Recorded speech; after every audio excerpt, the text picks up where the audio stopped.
One last dance for Kelly and Wrighty for this season at least. What a season it's been. So close for Arsenal, but just not to be. Not to be, Kels. It's the hope that kills you, but the Gunners will be back. Manchester City did lift the title for a record fourth time in a row. It's Pep Guardiola's sixth Premier League crown.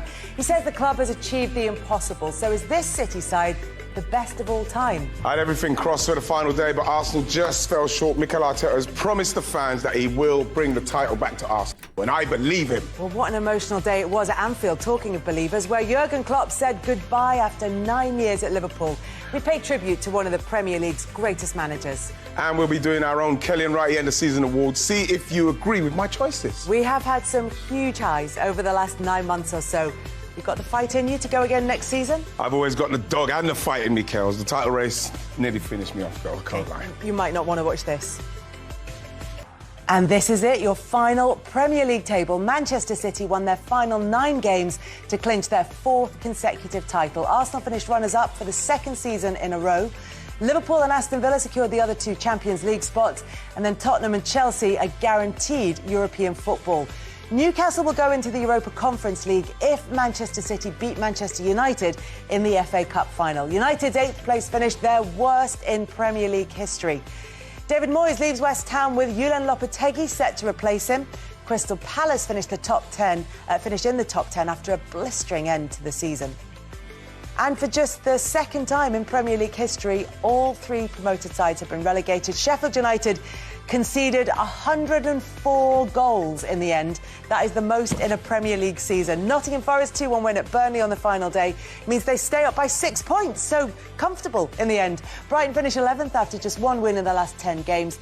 Manager Roberto De Zerbi is leaving the club after 70 games in charge. So big changes for some clubs over the summer, and with us to look back on what's been an incredible season, as always, Michael Owen, Nader Manua and Darren Lewis is here. But let's start with what was a great weekend for goals. It had a proper end-of-season feel to it. It was loads of things were already sorted. There was sunshine about, and players just looked free, relaxed and free. Exactly. They did. Yeah, it was good to see. Saw some great goals. Obviously, especially this one here. His first goal for Chelsea, Caicedo, Moises Caicedo. See, and that's not as easy as people think, because it comes to you very quickly. You want to hit it a long way, and you have to get the technique right. And it's a great goal. It's a great end-of-season goal to score. Yeah, but also right, when that went in, right, did you think Cole Palmer had scored it, first of all? If someone scored from the halfway line at Chelsea, everyone thinks it's Cole Palmer. I'm pleased for him. Sorry, Eze went no, crazy. I was just going to say that, and Eze's goal is a really good goal, but really it just sort of sums up Crystal Palace and their end to the season and the way the players have been performing. But this one, Nadim, to open the scoring, or to get Manchester City on their way to that 4th consecutive title and to be cool in that moment. Yeah, absolutely. It's an incredible strike. And the thing is, we've seen it happen a few times as well. Obviously, there was a bit of tension in the stadium when Kudus decided to do this. Yeah. But, you know, you guys are right. Some of the goals that we saw yesterday and just throughout the season have really been spectacular. Yeah. They have been spectacular, and there's not a striker's goal really in there in that selection of them, Michael. Not really no defenders' goals either, I'll be honest. I hate it. It's easy to do that. But look, the title race went right down to the wire. It starts to feel a little bit inevitable with a couple of weeks to go when it's in Manchester City's hands, and we know what they've got in the tank. But 4 in a row is unprecedented. How much of an achievement is it for them to just keep going? Well, quite incredible, as you say. It's never been done before. It's one thing winning a title, which is hard enough, but keeping that motivation, keeping that, you know, the changeover as well. I mean, the team that won the title 4 years ago, you know, it's not that recognisable compared to the team that probably started yesterday. So to keep that change going, the consistency of the manager. Of course, I mean, he's the one constant, isn't he? I mean, if you've got Pep Guardiola as your manager, you've got a great chance. Beast, well, and I was about to say the only game. chance I feel at the moment for anybody else to get a look in. Because I do feel that if Arsenal went and got 95 points, City would have got 96. I mean, it happened the other year when, did Liverpool get 97 or 98 or something? Yeah. And they've just got more gears than everybody else. And all of a sudden, at some point during the season, it might be January, it might be February, all of a sudden, they think, right, we've got to kick into gear now. Just look at all the times they've won the league. They just go on this run, rather like Manchester United used to do when I was growing up. Yeah. It was just, they're unbeatable for a period of time. So I just think until Pep Guardiola leaves, which might not be long, then everybody's playing catch-up. We should, in case anybody hasn't heard that, is what Pep Guardiola said at the end of the game, which is that he's closer to leaving than staying, and his contract is up at the end of next season. So there is a little bit of speculation about his future, and we will come to that. But what as Michael said, what's been impressive about Manchester City under Guardiola has been the evolution and, you know, the sort of constant innovation on the pitch from him as well. Yeah, absolutely. I think when he first came to the Premier League, a few people said he wasn't going to be successful because he has a style of play, this tiki-taka that won't work in the Premier League. Which he always hated, that tag, Exactly. didn't he? It's almost like a slur. So, this tiki-taka is nonsense. Yeah. But I think over these last 4 years in particular, the style of football's changed. I think you can look at times where maybe you had like a Cancelo, the fullback, coming into midfield.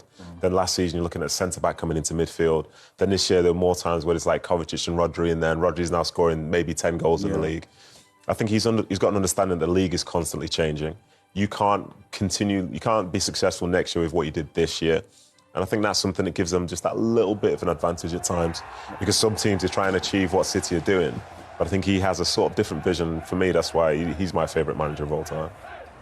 And favourite is a. You see, I really chose my word. I chose my word. Yeah. I chose my word. I heard chose it, my Nathan. word. Thank you. I appreciate you listening. He's my favourite, yes. Because I think the argument about best is often just kind of, it's a starting point for debate, isn't it? Because there's no way that you can categorically say this manager is the best, that manager is the best. But favourite is the one that like you appreciate everything that he's done more than anyone else's. 100%. And I think you can make it. If you said the best, people try and make an argument against it. Cool. You say the favourite, it says, well, your opinion's wrong. Well, I like what I like. Yeah. And it's the same with the sort of Ronaldo and Messi debates and so on. Like, Messi's my favourite player of all time, but I can understand why other people would choose otherwise. I think doing four on a spin is you're probably the best. I think as a manager, because like you say, it's continuously changing that dressing room, but the mentality of the players stay the same. And it's him who's driving that. You've got to have something very, very special. You know what I mean? I would probably go in the best camp. I'd go in the best camp. That was right saying that, by the way. I'd love to do the best argument. That's right, because no. I'd fight for it. I'd fight for Pep. I'd fight for Pep. What about the team, Darren? Is it the best team that the Premier League have seen, or does that again come down to preference? I think it does come down to preference, sorry. That's fine. I think the interesting thing about the team is that lots of people talk about City blowing other teams out of the water. But if you just go through the team, the keeper they finished with, he came from Arminia Belfield. He wasn't a stellar signing from another top Premier League or European club. Kyle Walker was at Spurs. They didn't want him. John Stones, Chelsea had first run at him for quite some time and just didn't bid what Everton wanted at the time. City went in, were decisive, and they got him for not much more. And if you go around the team, there are individuals. Mauro Akanji was offered to a number of Premier League clubs who decided they didn't want him. Julian Alvarez, West Ham, had the chance to sign him, said we don't fancy him. So he went to City. So there are lots of players within that. Goodness me, Kevin De Bruyne. Chelsea didn't want Kevin De Bruyne. So Chelsea had form at that stage. Chelsea didn't want Mo Salah. But you have to recognise. Exactly. And I think the point around City winning the league as well, it has to be made as well that Arsenal, had they won one game in 5 in December, right? They were masters of their own destiny. Even when they played Aston Villa, they were leading. Had they won that game, they probably would have gone on to win it. Liverpool led the league in April and self-destructed. So City are the best team. They've come out on top. They've got the most experience and they have done a fantastic job. But I think there's one or two misconceptions around the best. And that's why it's a good question that you ask, because I think, are they the best team? Were they the best coached team? And the sum of the parts is outstanding. But I think if you don't have Guardiola to pull all of that together, then I don't think they achieve what they do. And you talk about the sort of collection of players and what they're able to do, but it's not just about the fact that they can perform on the pitch, it's that they can do it in such intense situations. And to maintain, we talk about the evolution, as Nathan was mentioning there, but to have that hunger season upon season to want to go and win more trophies, that's special as well, to still care as much season after season, to be able to... Obviously, City and Kyle Walker's had it what, 4 times, 6 times now, Kyle? 6. 6 times now, Kyle. So he knows what that's about. But again, what we're talking about, the manager and what the manager's able to continually get out of these players. And like I say, I watched that treble documentary again the other day, and I was in awe. Deep they have to go. And it's not their fault. No. That, like, Liverpool obviously got the injuries, what they got, and then they brought the kids in for a while. It looked like they were going to stay there, but then they got broken. Same with Arsenal. You go to a certain level and you think, right, this is in our hands now. But if you slip up, we see that City will win, and that's what they've done with when it was 31 games and 9 games, won 9 games on the spin. Yeah. So there's opportunities to beat them, because we're not saying that they blasted everybody all season.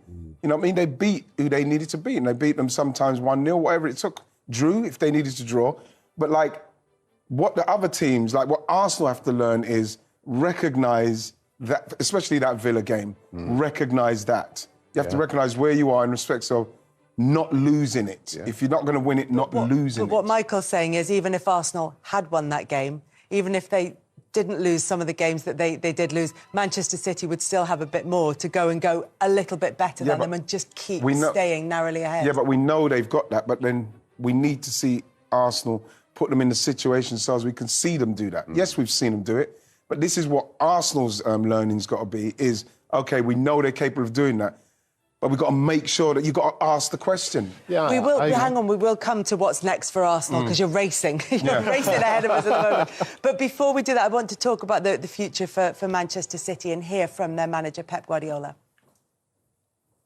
What can I say? So it wasn't expected when I landed here. Even now I'm telling me, OK, Pep, land in Manchester, and the next 7 years you're going to win 6 Premier Leagues. What? So this is not going to happen, no?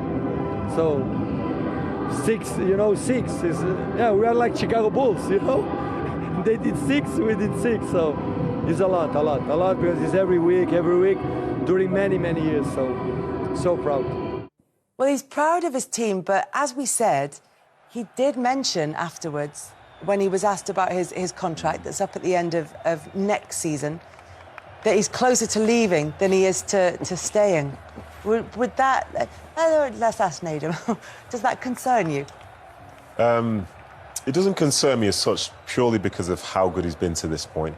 And I think, as was the case with Klopp and other managers in the past, they've done so well that, like, when they leave, you'll feel sadness, but you'll understand why they're leaving. If he needs to have a break, because as everything that we've spoken about in the show so far, we're talking about a team that plays 60 games a season, knowing that, like, a bad couple of weeks could cost them everything. And for him to be able to manage a side and be creating plans and to be in there, like, respectfully, we all know, like, players work hard. Managers are there longer, you know what I mean? Like, they're in there from early. They're having to face scrutiny on the other side of things, picking players, disappointing players, having to manage that squad, because that's sort of...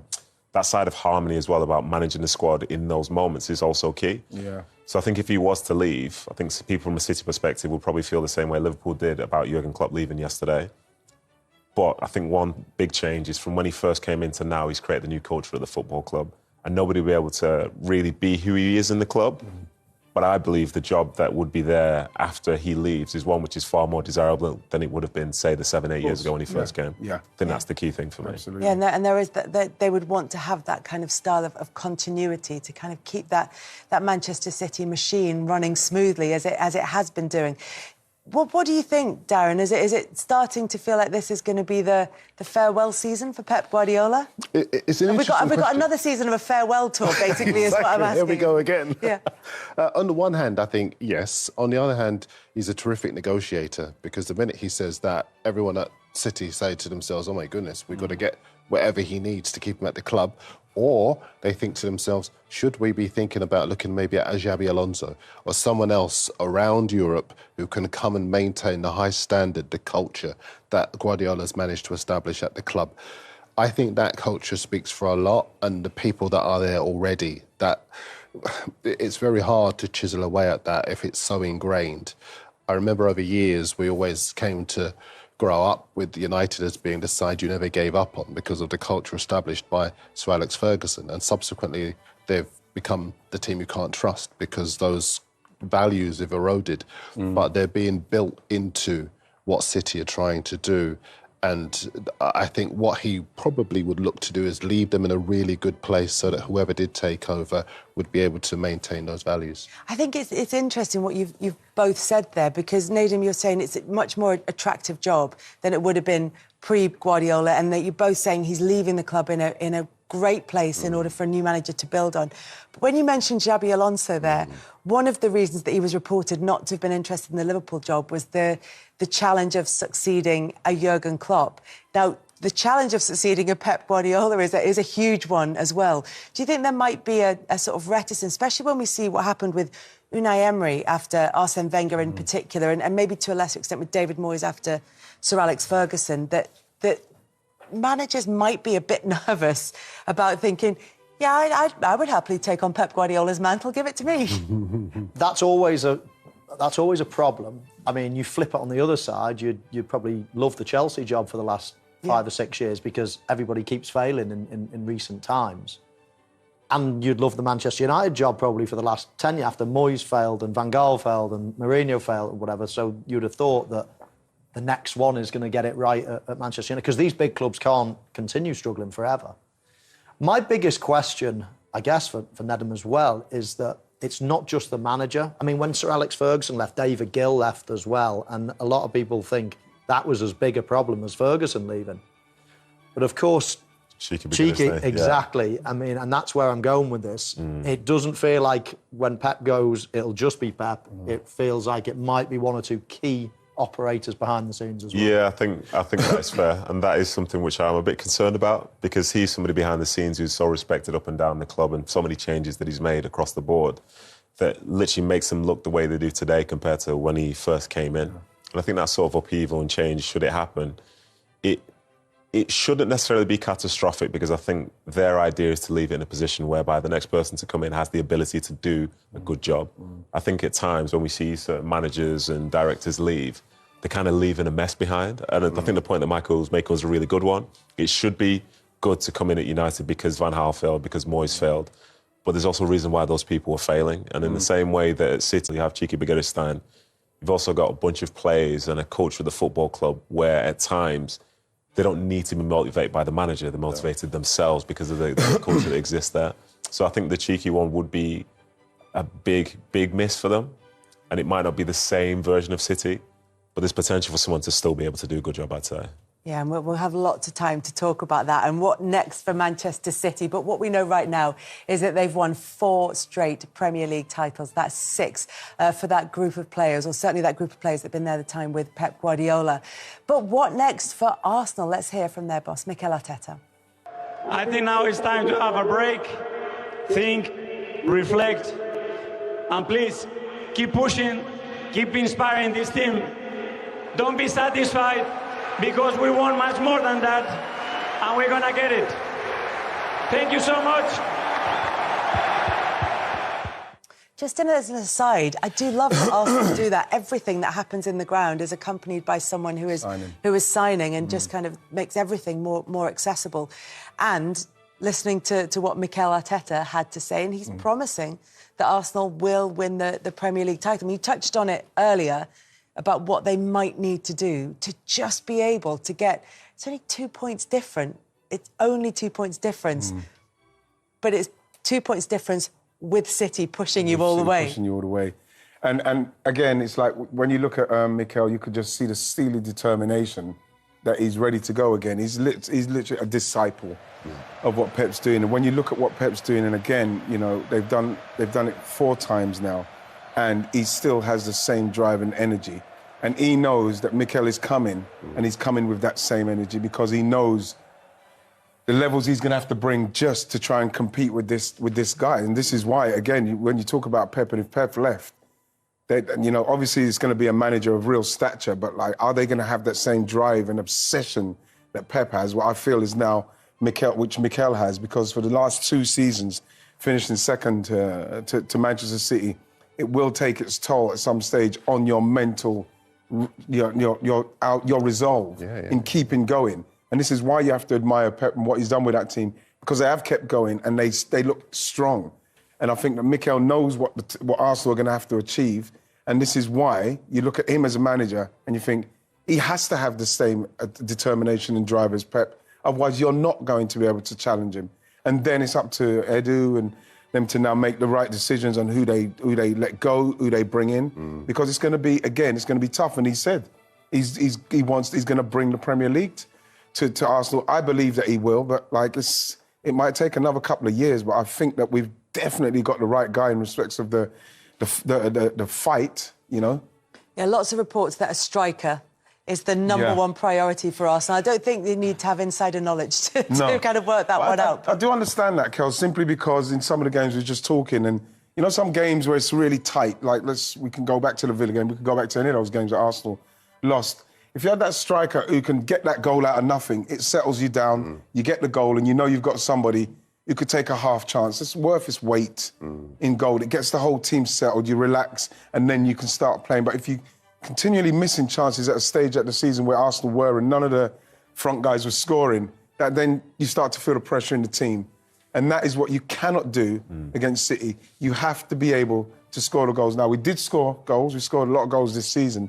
But I'm talking about changing games and changing the way you're playing the game. Who is that, though? And from an Arsenal perspective, are you not concerned about if that striker goes against your style of play as such, which has made you as dominant as, say, you have been for long parts of that season? No, but Nathan, I think that they will definitely look at somebody who can fit into a very technically organised side, a team that can stretch.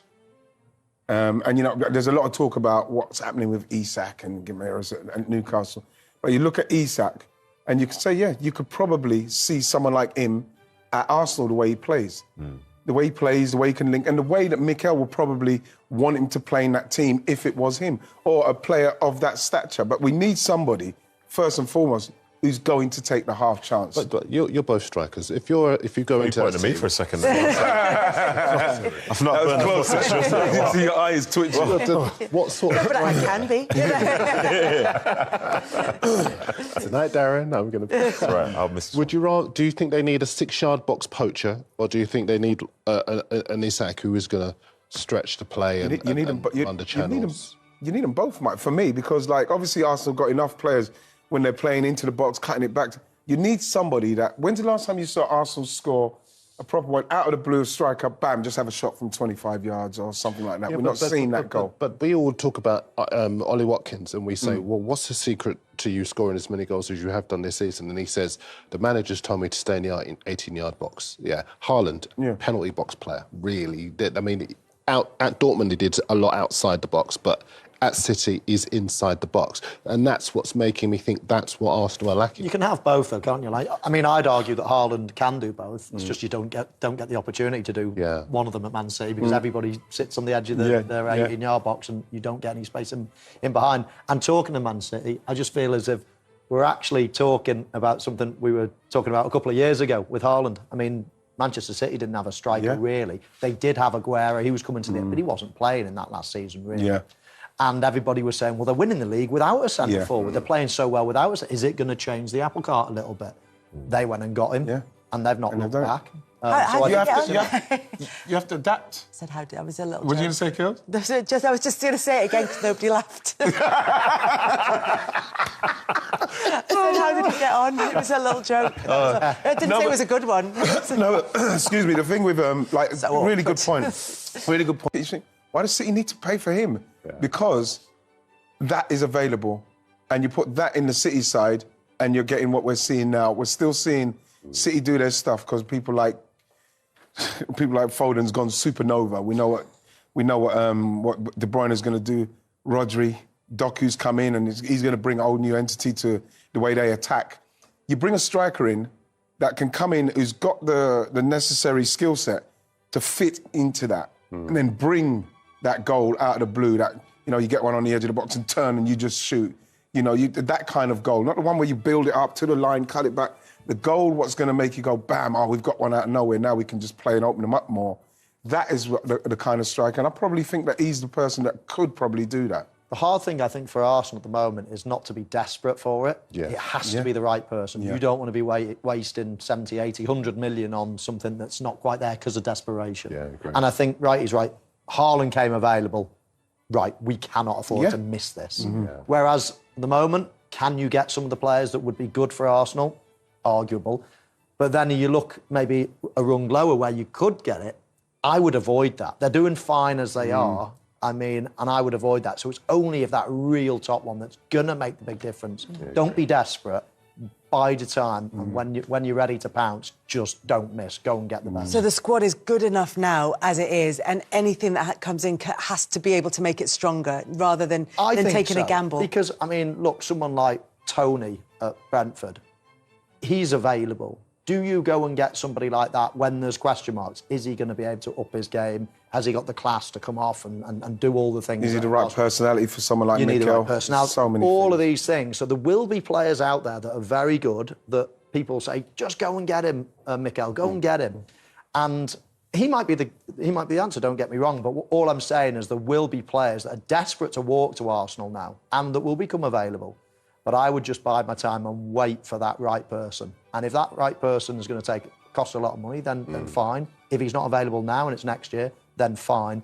But don't waste your bullet because money doesn't grow on trees. Because Liverpool did that defensively with Van Dijk. Exactly. They waited, and that season they were letting goals in because they didn't come until the January, if I remember rightly. And loads of people, some of my colleagues said, you know, look, there must be defenders out there that can improve Liverpool rather than waiting for this one guy. But when he came, he had a transformative effect. Yes. Likewise, Alisson as well in goal.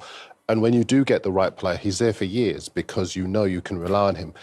His injury record, his consistency in front of goal, his temperament in the dressing room, all of the things that you were suggesting they could bring to a side, that right player is going to be able to bring. Real contrast in emotions from the Etihad to the Emirates, but for the first time in the men's game in the top division in England, a team has won the title 4 seasons in a row. People have tried before, back to the 1930s, great Liverpool teams, Manchester United teams as well, but nobody has done it. It is quite an achievement. It's an achievement as much as mentality and drive as skill, isn't it, Owen, to win 4 in a row? Yeah, I think first of all, it's an incredible achievement. I think when you win one, there's always a few in the dressing room that let loose a little bit and take the foot off the gas. No shame in that at all, by the way, because you want to celebrate. You work hard as a kid to get to that position to win. The trick is not to take your foot off the gas, because the ones that do, then they get weeded out. You know, that's what Sir Alex would have done. He said, no, we don't want one-hit wonders. You know, we want people who are going to keep doing it. And that's why you got to refresh. So to do it for 4 years in a row is remarkable, because it's really, really difficult to win over 38 games. So credit to those guys. The consistency to be a champ, time and time again, and refresh a team with new players, new tactics, winning the Champions League with 4 centre-backs. Pep's the greatest innovator. And I think we've seen that. But to keep doing it, you know, we saw Doku emerge this season, Phil Foden. It's been absolutely out of this world this season. So I like that about Pep's teams. Every year they play different, but they still find a way to win.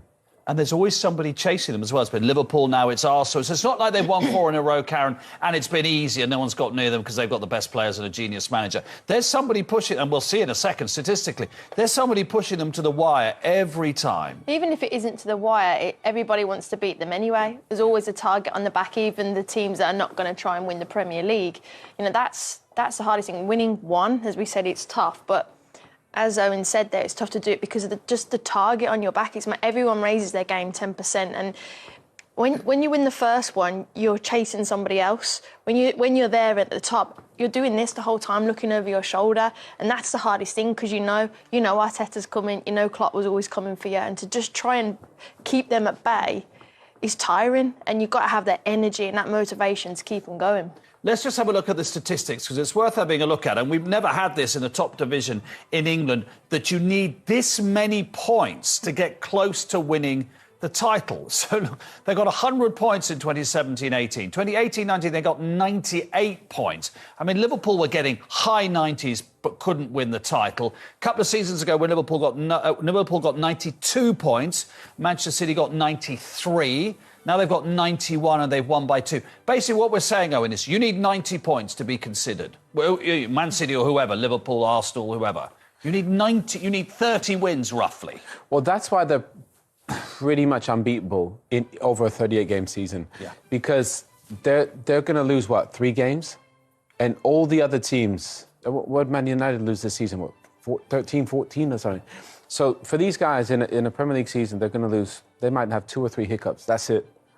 You know, and then they're going to go on a 10, 15-game run to finish the season because they can be consistent. So I'm amazed, actually, Liverpool and Arsenal has pushed them as hard as they have. I think Arsenal finishing second is an amazing achievement. Honestly, I know people probably think I'm ridiculous for saying that, but I think they've pushed them with a younger squad, without the same depth. Wage bill is dramatically less. So I think if they can continue to improve, and eventually Pep leaves, then they can probably. What they all want. Yeah, but I think that while he's here with that group of players, I just don't think that you can beat them.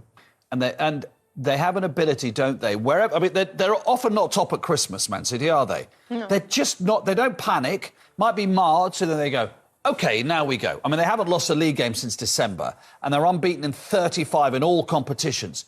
But come the spring in England, wherever they are, they just go, right, almost without saying it, we know what we need to do now, we go. Well, it's experience. Yeah. You know, you heard a lot of them today. You know, we've done this final game of the season a couple of times now. We know how to do it. To move from one position to another, which obviously comes down to the manager, but then to perfect it so they just know for the how to good of the get it team done. is just amazing. All goes through this map Pep who's on your screen now. The amount of times he challenges people to do better. Since when you get... Mention Phil Foden. He's won 6 titles already at the age of 24. No one's won that many that young at this stage. Let's have a look at his goals, though. Has he taken his game to another level this season? Yeah, Phil is so unique. This goal, if you could create a more Phil Foden goal, I couldn't think of one. Receive it on his back foot, open out. 99% of players are going to go back to where the ball came from. Opens out, opens a pitch up, and smashes it into the roof of the net. Absolute clean as a whistle. The first touch and the finish. I mean, he is that's your player of the year right there. You know, he's absolutely been whether he plays wide... Well, that's my next question. Has he shown that now he should be playing centrally all the time? Yeah, and he's probably taken the mantle off. You know, it was De Bruyne's, and rightly so, because he was the best. But even this goal, just slows down, sits in that little pocket, passes it into the goal. You know, what he's been able to achieve and add to with his finishing this season, I'm blown away by him. I don't think I've seen a smoother player. He's just so silky, isn't he? I know Bernardo and David Silva maybe, but I don't know, like, he's just so smooth in everything he does, and those are his stats. And I think Kevin De Bruyne said it earlier today, he's won us the league. He literally, like I said, you know, you didn't have Haaland, you didn't have Kevin De Bruyne. Someone, Gundogan, you lost a lot of players as well last season that picked up a lot of goals and assists, but this guy's gone, I'll do it for you. And at a young age, it's incredible. Yeah, I mean, it's one thing to say, it's like when you're trying to get into a team, oh, give me an opportunity. But then when the opportunity comes, to actually grasp it as he has and gone, right, you know, I could play out there, tend to be left, but actually, I'm now ready. De Bruyne is getting towards the end. I'm now ready to play centrally and I'll run the game. It's taken time, hasn't it? Yes. And, you know, they always said to me, you know, you always kind of stay out wide until you're mature enough to come into that central area because it's such a responsibility. And he has had to bide his time. He's had to grow, learn, wait for other people. But you're right, he's got it, he's taken it, and I don't see him... I don't think... You think now Bernardo's gone out there, and he's gone in there. Do you know what I mean? So that's even a massive compliment in itself, isn't it? I think he can go again, Phil. I don't think he's reached his peak. And I think the reason Pep maybe had an issue with him playing century, people don't understand how quick Phil is. You know, speaking to people at the club, because he's a ball player, he's a beautiful technician. He's one of the quickest players in that squad. So when you're quick, what tends to happen is you're trying to get into those gaps, but actually... You know, I think he can go again. He's only going to get better.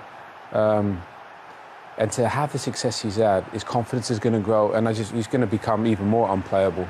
You wouldn't back against him next year, would you? I'm sorry to say that for everybody who wants a different name on it, but you simply wouldn't back against them, would you? No. Again, they'll get better in the summer. Their recruitment's amazing. You know, Pep's probably going to... Well, there you are. Gvardiol, who's really come onto his game, hasn't he, in the last And he's a few months? centre-back. You know, he's been a revelation at left-back, so... Not many players in their first season have good seasons at City. They're kind of warm, and then they go on 2 or 3 seasons later and being... But he's grown and grown, and goals as well. Haaland scored 27 goals. I was saying to Owen before we came on air... But it almost feels like he's had a fairly middling season, doesn't it? A quiet 27. But it feels that way, doesn't it? Last season when he scored 40, you were like, wow, Haaland's extraordinary. This is like, all right, he scored 27, but, you know, he's been missing a bit. You're thinking, if he scored 27 goals and he's been quiet, I mean, what are the... You know, it's limitless what he could be potentially next year. Just because of what he did last season, though, isn't it? You know, when you set the bar. But he was fit all season, wasn't he? And available and... Like you said, it's just when you've given everybody, showed everybody your levels. But But he probably would have got there. But he has missed a few, hasn't Yes, he? We yeah, were speaking off there, and sometimes a little bit uncharacteristic, like, but it's not bad, 27. Not bad at all. So 6 titles in 7 seasons for Pep Guardiola and for Manchester City. And, of course, at the start of that run, on his bench, one of his assistants was, of course, Mikel Arteta, who said after the game at the Emirates today, I thought this was a really good quote, Owen, "No one needs to tell me what we need to do. I was there at the beginning." In other words, I've sat on the City bench, I know how good they are. So there you go, there he is with his wife. And last season, they were in a great position. They collapsed in April. No collapse this season. They've dropped 5 points this calendar year. They've dropped 5 points so they're 1 defeat and 1 loss this year. They know the standards. He looks pretty rueful, but it must be a very different emotion to this time last year, surely, a much more positive emotion. Yeah, but you can tell he's a winner. I'm sure deep down he'll be really proud when he goes home with the family and they sit and reflect on the season and what they've been able to build. Not yet achieve as such, because they haven't won the trophies yet, but I think they only need one more step. And now he needs backing, Mikel. I think Eddie's done an amazing job in the market, getting the right players in at the right prices. Declan, even though he costs a lot of money, he made them better. Now they need a deeper squad. Now they need a centre forward. Now they need a left back. Now they need another central midfield player.